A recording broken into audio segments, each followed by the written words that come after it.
to see another sign that Jesus is coming very, very soon.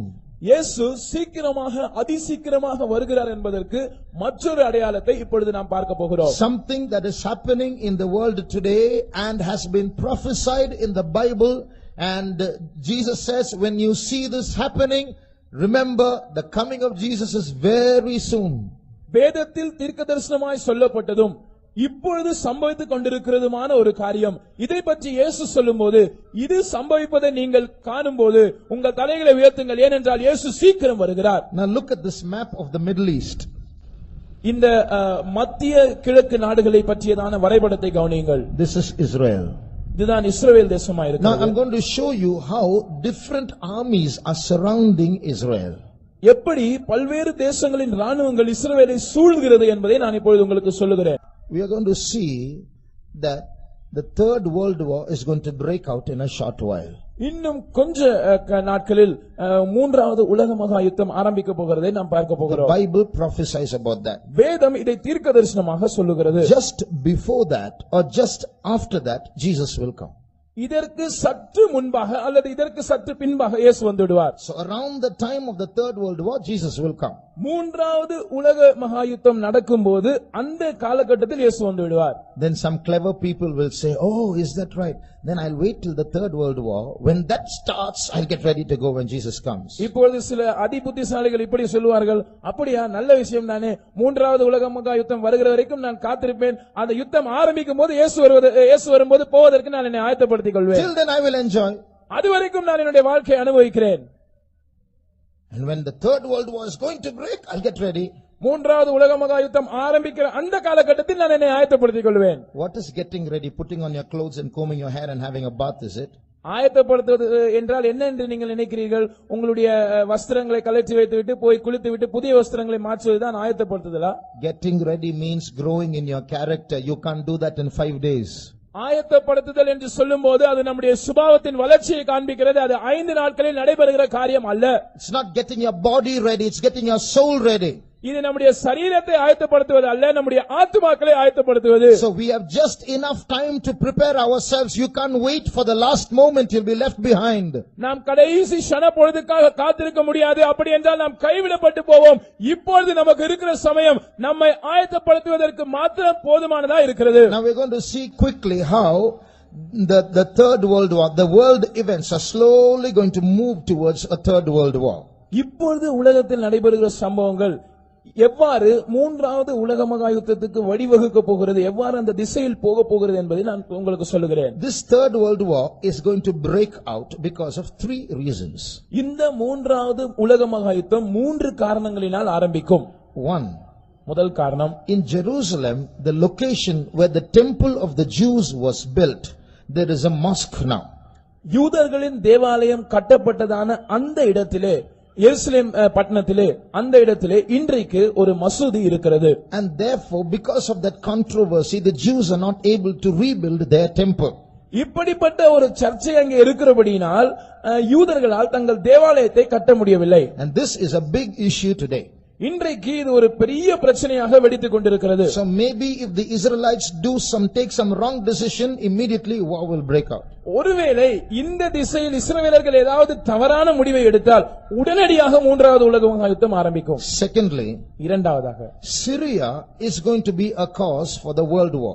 Syria தேசமானது ஒரு உலக மகா யுத்தத்துக்கு காரணமாக இருக்க போகிறது. In the Bible there are some unfulfilled prophecies about Syria. It hasn't been fulfilled till now. வேதத்தில் சீரியா தேசத்தை பற்றி சொல்லப்பட்டிருக்கிற சில நிறைவேறாத தீர்க்க தரிசனங்கள் இருக்கிறது. இந்த நாட்களில் அவைகள் நிறைவேற போகிறது. Read Isaiah chapter 17 and verse 1. ஏசாயா தீர்க்க தரிசன புத்தகம் 17ஆம் அதிகாரம் அதன் முதல் வசனத்தை வாசிப்போம். தமஸ்குவின் பாரம் இதோ, தமஸ்குவானது நகரமயிலால் தள்ளப்பட்டு பாழான மண்மேடாகும்.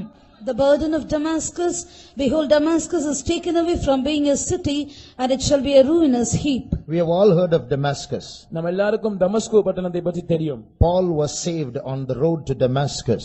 பவுல் அவர்கள் இந்த தமஸ்குவுக்கு போகிற வழியில் தான் ரட்சிக்கப்பட்டார். But many do not know that Damascus is the capital of Syria. ஆனால் நமக்கு தெரியாத ஒரு விஷயம் என்னவென்றால் இந்த தமஸ்கு பட்டணம் சீரியா தேசத்தின் தலைநகரமாய் இருக்கிறது. Even today Damascus is the capital of Syria. இன்றைக்கும் சீரியா தேசத்தின் தலைநகரம் இந்த தமஸ்கு பட்டணமாய் இருக்கிறது. Now listen to this statement. இப்பொழுது இந்த வாக்கியத்தை கவனியுங்கள். This city of Damascus is the oldest continuously inhabited city in the world.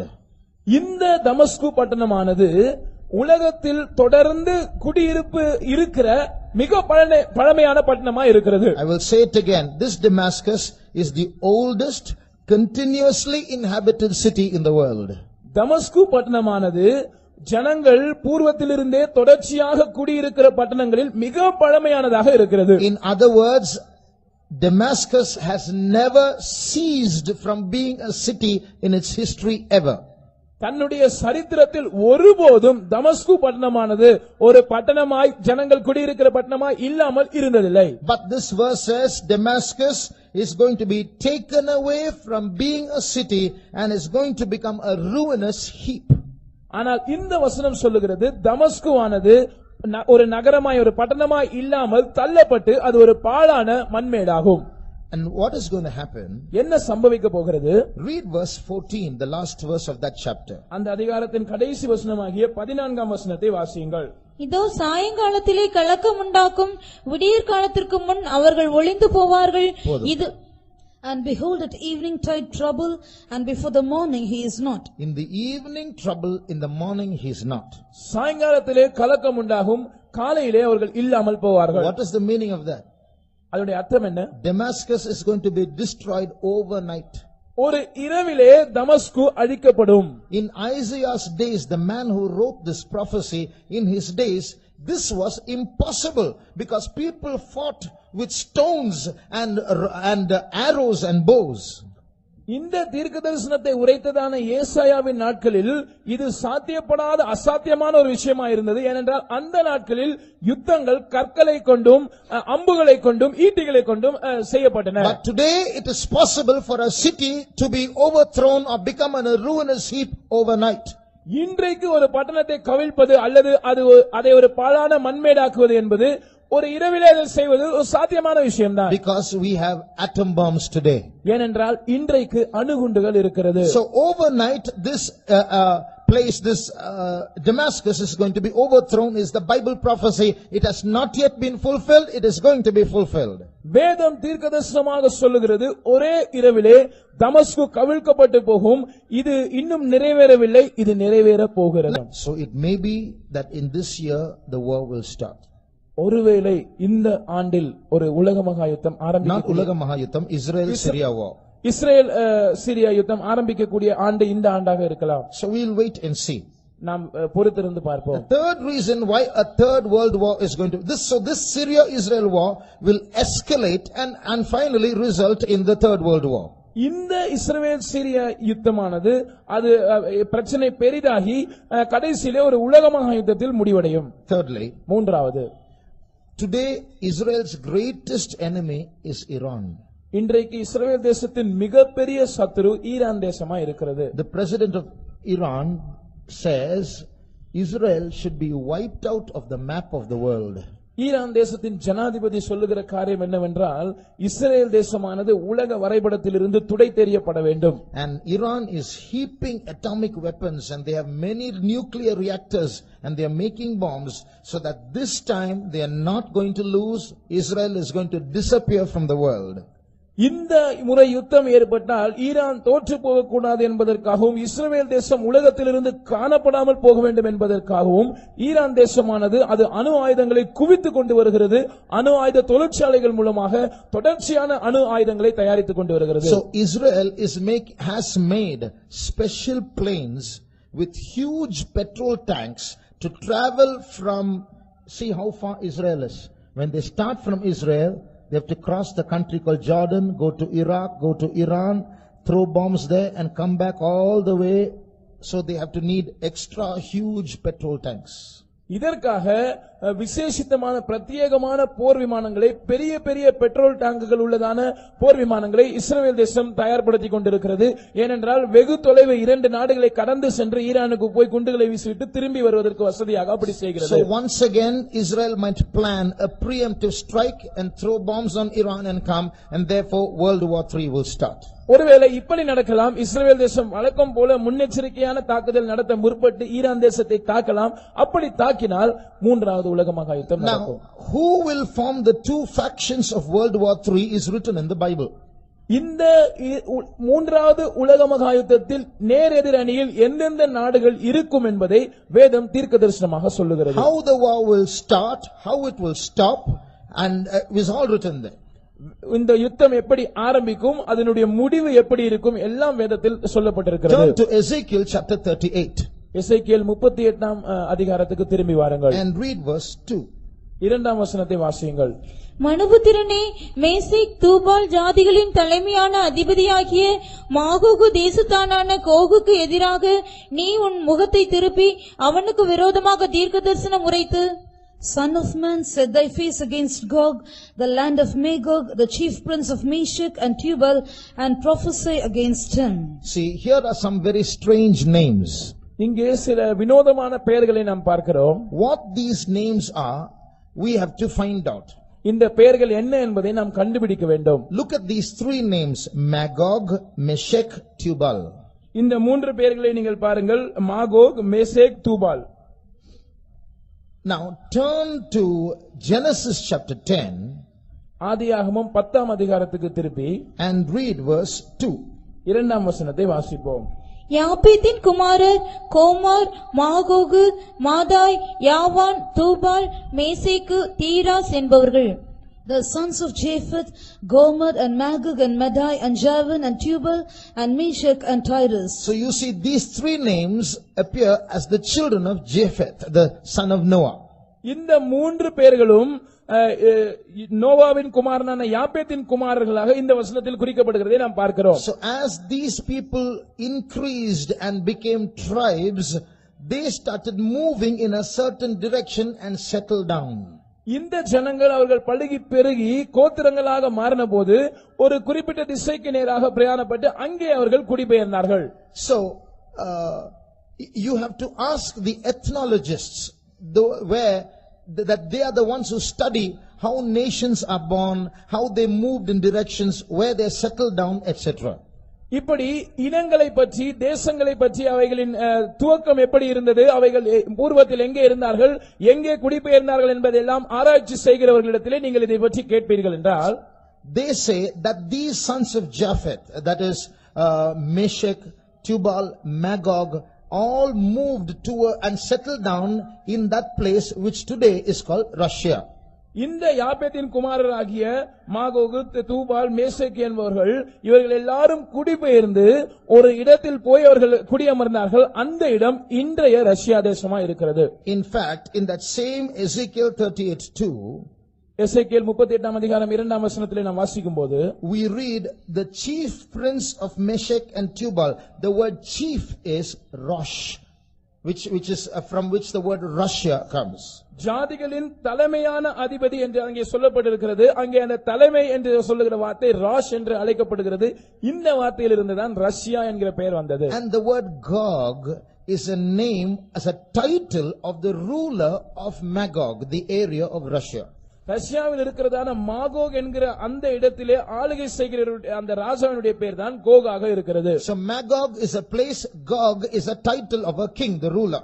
Magog ஒரு இடமா இருக்கிறது. அந்த தேசத்தை ஆளுகை செய்கிற ராஜாவினுடைய பெயராக அல்லது பட்டமாக கோக் இருக்கிறது. Just like Pharaoh is a title of many kings, Herod is a title of many kings, Caesar is a title of many kings, Gog is a title of many kings.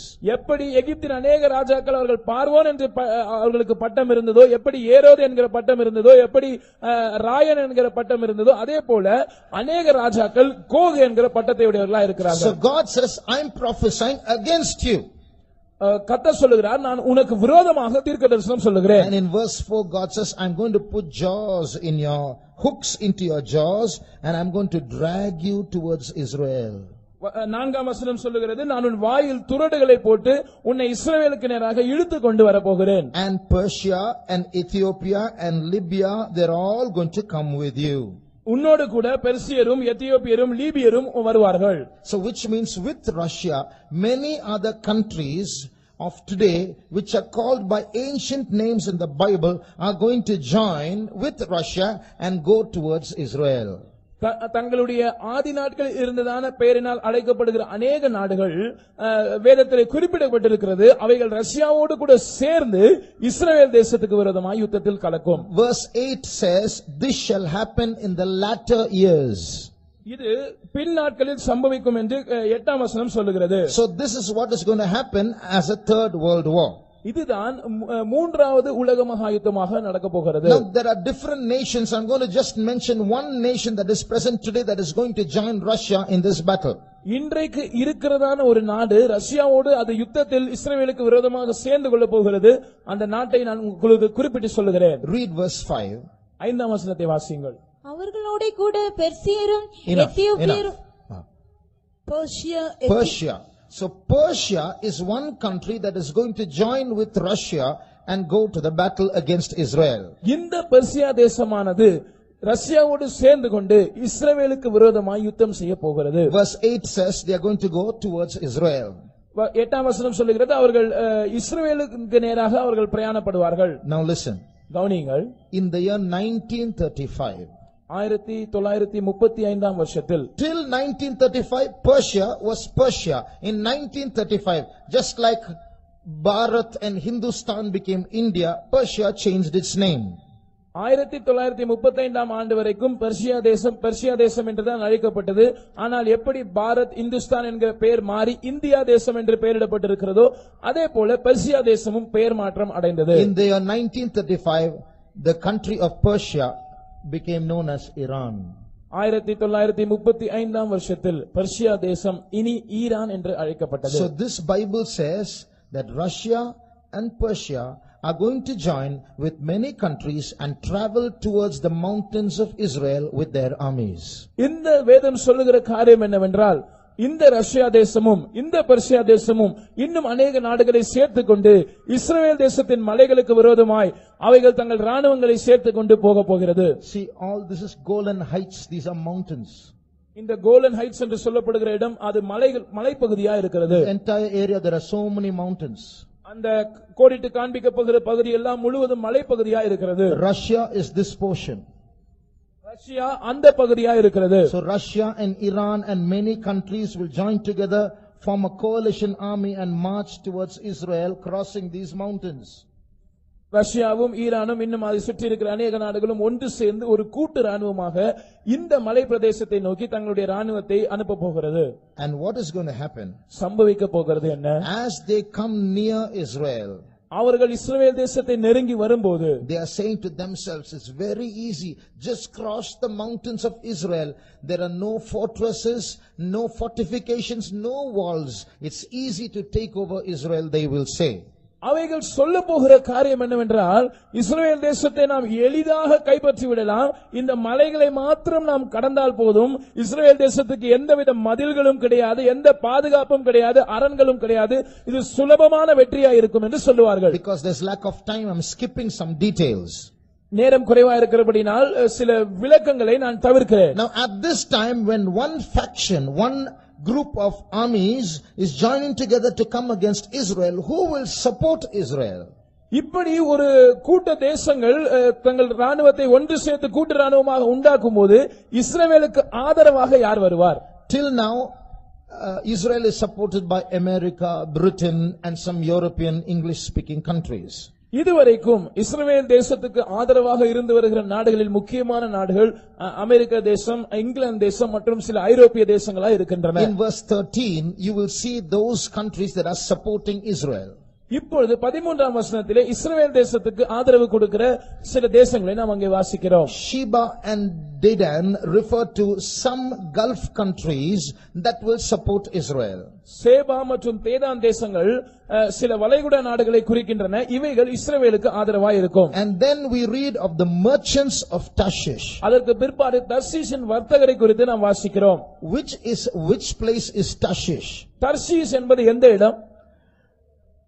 The word, the Tarshish, Bible scholars doing research say Tarshish was a place where you used to get tin. It was a source of tin. தர்ஷீஸ் என்கிறதான இந்த இடம் டின் என்கிற உலோகம் கிடைக்கக்கூடியதான இடமாயிருந்தது என்று ஆராய்ச்சியாளர்கள் சொல்லுகிறார்கள். And today's Great Britain, the word Britain, which comes from the word Britannia, means a source of tin.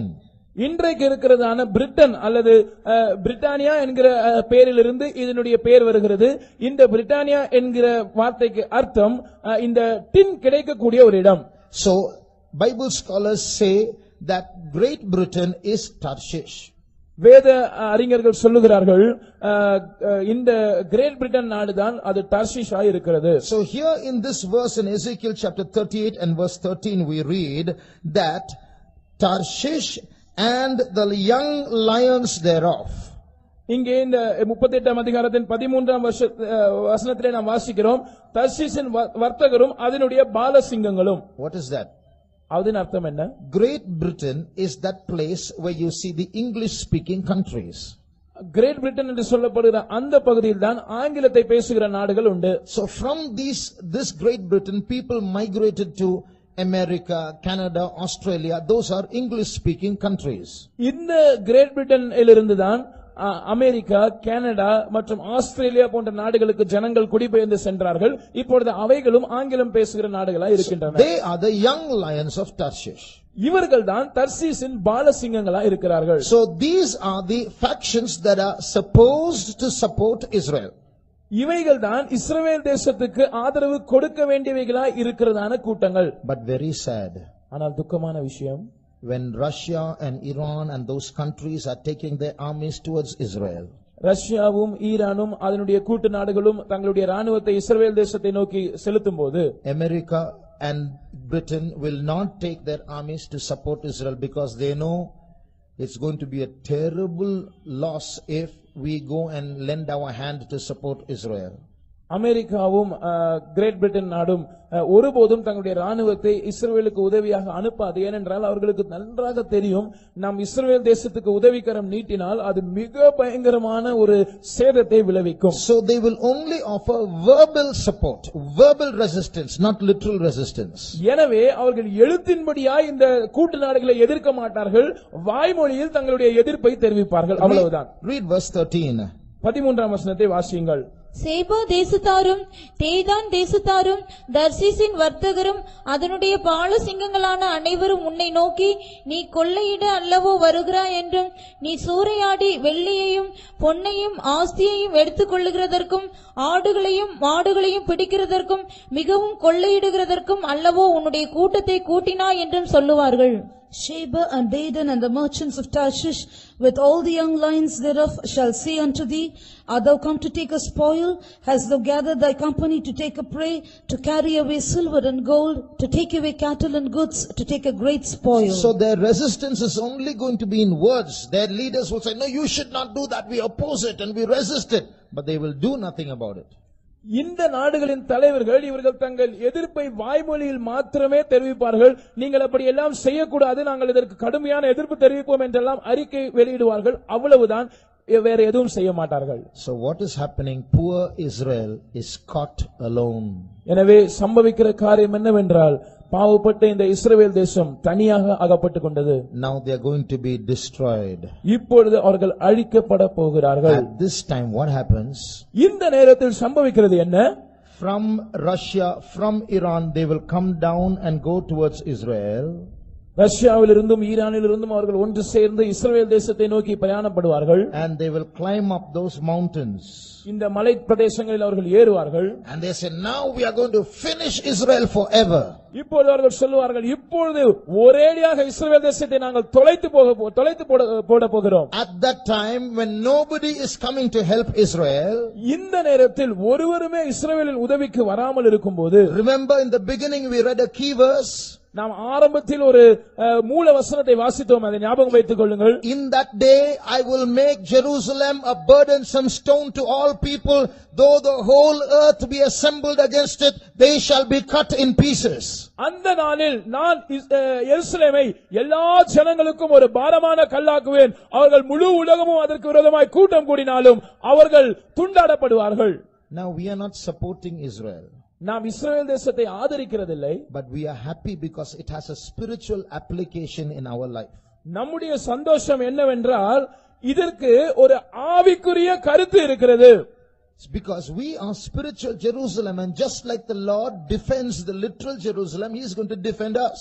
இதற்கு ஒரு ஆவிக்குரிய பொருத்தம் இருக்கிறது. எப்படி எழுத்தின்படியான இஸ்ரவேலை ஆண்டவர் பாதுகாக்க போகிறாரோ, அதே போல ஆவிக்குரிய இஸ்ரவேலராய் இருக்கிற நம்மையும் அவர் பாதுகாப்பார். So when the Russians and the Iranians climb up the mountains of Israel and they are going to come down and finish Israel, இந்த ரஷ்யா, ஈரான் மற்றும் அதன் கூட்டு ராணுவங்கள் இந்த இஸ்ரவேலின் மலைகளில் ஏறி அந்த பக்கமாக இறங்கி இஸ்ரவேலை அழிக்க முற்படும் போது, three things will happen. மூன்று காரியங்கள் சம்பவிக்கும். In verse 19, 19ஆம் வசனத்தில் it says there shall be a great shaking in the land of Israel. அந்நாளிலே இஸ்ரவேல் தேசத்திலே ஒரு பெரிய அதிர்ச்சி உண்டாகும் என்று வாசிக்கிறோம். And the next verse says the mountains shall be thrown down. An earthquake is going to take place and the mountains are going to be thrown down. பர்வதங்கள் இடியும் என்று நாம் வாசிக்கிறோம். அதனுடைய அர்த்தம் என்னவென்றால் ஒரு பூமி அதிர்ச்சி சம்பவிக்க போகிறது, அந்த பர்வதங்கள் இடிந்து போகும். So when these armies who are hating Israel are climbing up the mountains of Israel and they are on top, only a little more and we are going to win over Israel, the mountains start shaking.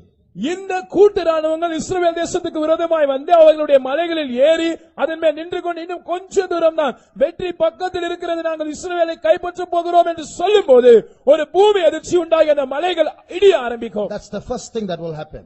முதலாவது சம்பவிக்கிற காரியம் The அதுதான். second thing that is going to happen, இரண்டாவதாக சம்பவிக்க போகிற காரியம், Ezekiel chapter 38 verse 21 says, every man's sword shall be against his brother. எசேக்கியேல் 38ஆம் அதிகாரத்தின் 21ஆம் வசனம் சொல்லுகிறது, அவனவன் பட்டயம் அவனவன் சகோதரனுக்கு விரோதமாய் இருக்கும். Remember, this army is a group of many nations coming together. What will happen? God is going to confound that army and they will start fighting with each other. There's going to be internal warfare. ஞாபகம் வைத்துக் கொள்ளுங்கள், இந்த கூட்டு ராணுவமானது அநேக தேசங்களை சேர்ந்த ராணுவங்களின் ஒரு தொகுப்பா இருக்கிறபடினாலே ஆண்டவர் இவர்களுக்குள் ஒரு குழப்பத்தை அனுப்புவார். எனவே இவர்கள் ஒருவரோடு ஒருவர் சண்டையிட ஆரம்பிப்பார்கள். That's the second thing that will happen. சம்பவிக்க போகிற இரண்டாவது காரியம் இதுதான். Thirdly, மூன்றாவது, there's going to be a rain. ஒரு மழை பெய்ய போகிறது. Not a rain of water. அது தண்ணீர் மழை அல்ல. It's a rain of hailstones, fire and brimstone in verse 22. 22ஆம் வசனத்தில் நாம் வாசிக்கிறபடி அது ஒரு பெருங்கல்மழையும் அக்கினி மழையும் கந்தக மழையுமாய் இருக்கும். So by these three supernatural events, a great destruction is going to come upon not Israel but the enemies of Israel.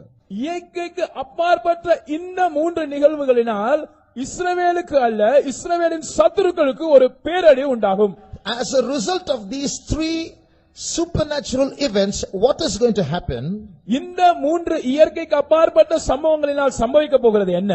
When we come to the next chapter, Ezekiel 39, எசேக்கியேல் 39ஆம் அதிகாரத்துக்கு நாம் வரும்போது, again the prophecy says, prophesy against Gog and Meshech and Tubal. மறுபடியும் தீர்க்கதரிசனம் சொல்லுகிறது, நீ கோகுக்கு விரோதமாக Meshech Tubal என்பவர்களுக்கு விரோதமாக தீர்க்கதரிசனம் சொல்லு. Read verse 2. இரண்டாம் வசனத்தை வாசிப்போம். நான் உன்னை திருப்பி உன்னை 6 துறடுகளால் இழுத்து உன்னை வடபுறங்களிலிருந்து எழும்பவும் இஸ்ரவேல் மலைகளில் வரவும் பண்ணி. Read verse 3 and 4 also. உன் வில்லை உன் இடது கையிலிருந்து தட்டிவிட்டு உன் அம்புகளை உன் வலது கையிலிருந்து விழப்பண்ணுவேன். நீயும் உன் எல்லா ராணுவங்களும் உன்னோடு இருக்கிற ஜனங்களும் இஸ்ரவேல் மலைகளில் விழுவீர்கள். உராஞ்சுகிற there's no time, we'll see in Tamil alone. What is written here? இங்கே என்ன சொல்லப்பட்டிருக்கிறது? God is telling the enemies of Israel, I will smite your bow out of your left hand and throw down your arrow from your right hand and make you empty handed. நான் உன் வில்லை உன் இடது கையிலிருந்து தட்டிவிட்டு உன் அம்புகளை உன் வலது கையிலிருந்து விலப்பண்ணி உன்னை ஆயுதம் இல்லாமல் வெறுங்கையாக மாற்றி and you and your armies are going to fall upon the mountains of Israel. நீயும் உன் எல்லா ராணுவங்களும் உன்னோடு இருக்கிற ஜனங்களும் இஸ்ரவேல் மலையிலே விழப்போகிறீர்கள். And verse 2 says only a sixth part of you will remain. இரண்டாம் வசனம் சொல்லுகிறது உங்களில் 1/6 தான் மீதியா இருப்பீர்கள். Which means 5/6 of the army of the enemies of Israel are going to be destroyed not by war but by natural calamities இதனுடைய அர்த்தம் என்னவென்றால் and internal war. இதனுடைய அர்த்தம் என்னவென்றால் இஸ்ரவேல் தேசத்துக்கு விரோதமாய் வருகிறதான இந்த ராணுவத்தில் 5/6 ஜனங்கள் இந்த யுத்தத்தினால் அல்ல அவர்களுக்குள் சம்பவிக்க போகிற உள்கலகத்தினாலும் இந்த இயற்கை பேரழிவுகளினாலும் அழிக்கப்படுவார்கள். So what is going to happen? என்ன நடக்க போகிறது? The third world war is about to start and the armies are destroyed so much, only 1/6 is left. மூன்றாவது உலக மகா யுத்தம் இனிதான் துவங்குவதாக இருக்கிறது. ஆனால் அதற்குள்ளாக ஒரு ராணுவத்தின் பெரும்பகுதி 5/6 அழிக்கப்பட்டது, ஒரு சின்ன பகுதி தான் மீந்திருக்கிறது. So when this 1/6 itself is a big number, they are going to decide whether to fight against Israel or not. இந்த 1/6 இருந்து மீதியா இருக்கிறவர்களே ஒரு பெரிய கூட்டமாக இருப்பார்கள். அவர்கள் ஒன்று சேர்ந்து இஸ்ரவேலுக்கு விரோதமாக யுத்தம் பண்ணுவதா வேண்டாமா என்று முடிவு செய்வார்கள். At that time, அந்த நேரத்தில் from the European Union, ஐரோப்பிய யூனியனில் இருந்து, as I told you yesterday, a little horn will come up. நான் நேற்றைக்கு சொன்னது போல ஒரு சின்ன கொம்பு முளைத்தெழும்பும். He is going to be the leader of the European Union. He will come and he will command peace between these two factions and he will bring about a beautiful solution and how to create peace. அவன் ஐரோப்பிய ஐக்கிய நாடுகளின் தலைவனாயிருப்பான். அவன் இந்த ஐரோப்பிய ஐக்கிய நாடுகளின் மத்தியிலிருந்து முளைத்தெழும்பி இந்த பிரச்சனைக்கு சுமூகமாக தீர்வு காண்பது எப்படி என்று சொல்லி ஒரு சமாதான உடன்படிக்கையை முன்வைப்பான். அது மிகவும் ஆச்சரியப்படக்கூடியதா இருக்கும். So in the Temple Mount area where there is a friction about the mosque and about Solomon's temple being rebuilt, he will give a peaceful solution. இந்த தேவாலயம் இருக்கிற அந்த மலைப்பகுதியிலே இப்பொழுது சாலமோனின் ஆலயம் திரும்பவும் கட்டப்படுவதா என்ற ஒரு சர்ச்சை இருக்கிற அந்த இடத்திலே, இப்பொழுது மசூதி இருக்கிற அந்த இடத்திலே இரண்டு கூட்டத்தாருக்கும் இடையே அவன் ஒரு சமரச உடன்படிக்கையை முன்வைப்பான். Everybody will be happy. எல்லாரும் அப்பொழுது மிகவும் திருப்தியாய் சந்தோஷமாய் இருப்பார்கள். Because this man has commanded a solution and stopped a great world war which could have destroyed crores and crores of people. ஏனென்றால் இந்த மனிதன் அவன் ஒரு மிக சிறந்த சமாதான உடன்படிக்கையை முன்வைத்ததன் மூலமாக ஒரு பெரிய உலக போரை தவிர்த்து விட்டான், எத்தனையோ கோடிக்கணக்கான ஜனங்களை காப்பாற்றி விட்டான், சமாதானத்தை உண்டு பண்ணிவிட்டான் என்று சொல்லுவார்கள். And that's how this man comes to power. Everybody will elect him as the world leader. இப்படித்தான் இந்த நபர் அவன் அதிகாரத்துக்கு வருவான். எல்லாரும் ஒன்று சேர்ந்து அவனை ஒரு உலக தலைவனாக தேர்ந்தெடுப்பார்கள். About this time that Jesus will come. இந்த காலகட்டத்தில் தான் இயேசு வருவார். Just before or just after? இதற்கு சற்று முன்பாக அல்லது உடனடியாக இதற்கு பின்பாக? As I told you a little while ago, you can't wait till then and say I'll enjoy life and then get ready. There's no time for that. நான் உங்களுக்கு ஏற்கனவே சொன்னது போல நான் அதுவரைக்கும் சற்று வாழ்க்கையை அனுபவித்துக் கொள்ளுகிறேன், சற்று சந்தோஷமா இருந்து கொள்ளுகிறேன், அதுக்கு பிற்பாடு நான் ஆயத்தமாகிக் கொள்வேன் என்று சொல்வதற்கு உங்களுக்கு நேரம் இல்லை. So you have heard so much. Remember how quickly Jesus is going to come. நீங்கள் இவ்வளவு அதிகமான காரியங்களை கேட்டிருக்கிறீர்கள். நினைவில் வைத்துக் கொள்ளுங்கள், இயேசு எவ்வளவு சீக்கிரமாய் வரப்போகிறார்.